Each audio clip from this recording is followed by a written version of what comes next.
kita nggak ketemu ya, udah minggu yang lalu kita ketemu tapi sekarang kita ketemu lagi. Oke, hari ini kita mau puji dan sembah Tuhan. Sebelumnya kita doa dulu yuk. Semuanya lipat tangannya, tutup matanya, mari kita bersatu di dalam doa. Bapa kami, Tuhan Yesus yang baik, terima kasih Tuhan untuk kesempatan yang Kau berikan kepada kami. Kami masih tetap sehat Tuhan Yesus. Kami bisa beraktivitas dengan nyaman Tuhan Yesus meskipun secara daring Tuhan Yesus. Dan sekarang kami ingin ibadah Tuhan Yesus, berkati ibadah kami dari awal, pertengahan sampai akhir. Tuhan pimpin, Tuhan berikan kami hati yang sungguh-sungguh ingin memuji dan memuliakan nama Engkau. Terima kasih Tuhan Yesus, kami menyerahkan seluruh ibadah kami hanya ke dalam tangan-Mu. Dalam nama Tuhan Yesus, haleluya, amin. Kita nyanyiin lagu Tuhan Allah di tengah kita.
Tuhan semuanya siapin hatinya, semuanya kita mari masuk ke hadirat Tuhan. Kita mau sungguh-sungguh mau sembah Tuhan Yesus.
Benar Tuhan, sungguh ajaib kuasa-Mu dalam hidup kami Tuhan Yesus. Terima kasih Tuhan untuk semua kasih setia-Mu yang telah Kau berikan kepada kami Tuhan Yesus, dulu, sekarang, bahkan sampai selamanya Tuhan Yesus. Terima kasih untuk semuanya Tuhan Yesus. Tuhan, sebentar kami mau mendengarkan firman dari yang dibawakan oleh kakak-kakak selama minggu Tuhan Yesus. Tuhan berkati firman itu Tuhan Yesus. Biarlah firman yang kami dengar Tuhan Yesus dapat menjadi rema dalam kehidupan kami, sehingga kami dapat paham dan kami dapat melakukannya di kehidupan kami sehari-hari. Terima kasih Tuhan Yesus. Hanya di dalam nama-Mu Tuhan Yesus Kristus. Haleluya. Amin. Selamat datang Tuhan. God bless. Salam adik-adik, gimana kabarnya? Kakak berdoa kita semua tetap semangat ya adik-adik ya. Meskipun kita masih di rumah aja, tapi kita tetap diberkati dan dilindungi sama Tuhan ya adik-adik ya. Nah, untuk minggu ini kakak akan menceritakan tentang seorang ratu ya adik-adik ya. Seorang raja dan ratu sih tepatnya. Jadi di zaman dahulu banget ya, zaman dahulu kala di dunia ini ada sebuah kerajaan yang namanya kerajaan Persia. Nah, kerajaan ini besar sekali adik-adik ya. Nah, kerajaan Persia ini dia itu dia mempunyai seorang raja yang bernama Ahasuerus. Ribet ya adik-adik ya. Jadi untuk sementara kita panggil dia dengan nama lainnya aja ya, yaitu Raja Xerxes ya. Dia juga dipanggil dengan nama Raja Xerxes. Nah, raja ini dia itu mempunyai ratu ya.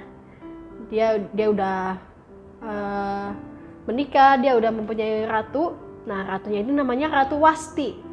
Nah, tapi raja ini nggak senang sama Ratu Wasti. Kenapa? Karena Ratu Wasti ini nggak taat sama sang raja ya. Harusnya kan seorang ratu juga tetap tunduk sama raja.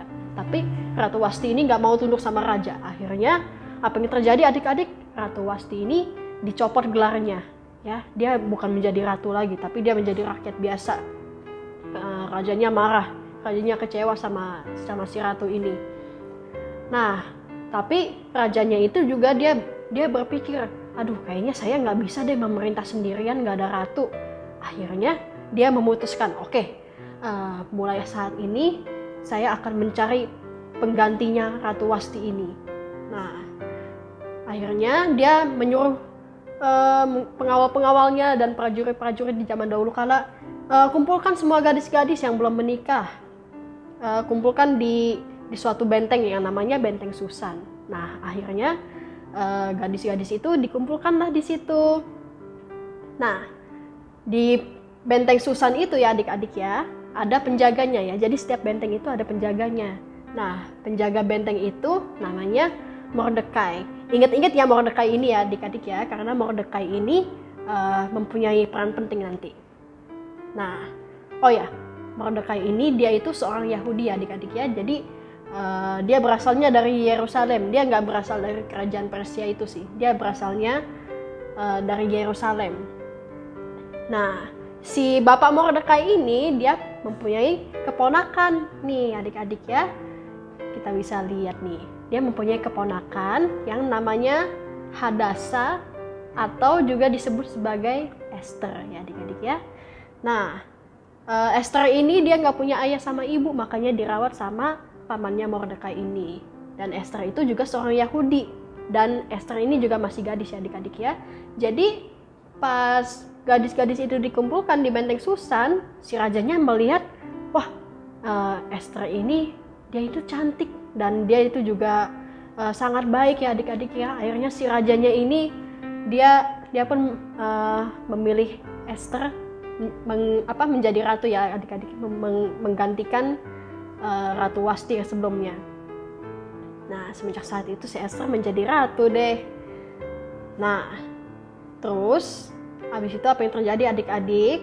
Setelah Esther menjadi ratu, kerajaan Persia ini dia juga mempunyai seorang pejabat ya adik-adik ya. Kita tahu ya pejabat itu orang yang sangat berkuasa gitu ya adik-adik ya. Dia mempunyai kuasa dan wewenang lah adik-adik ya.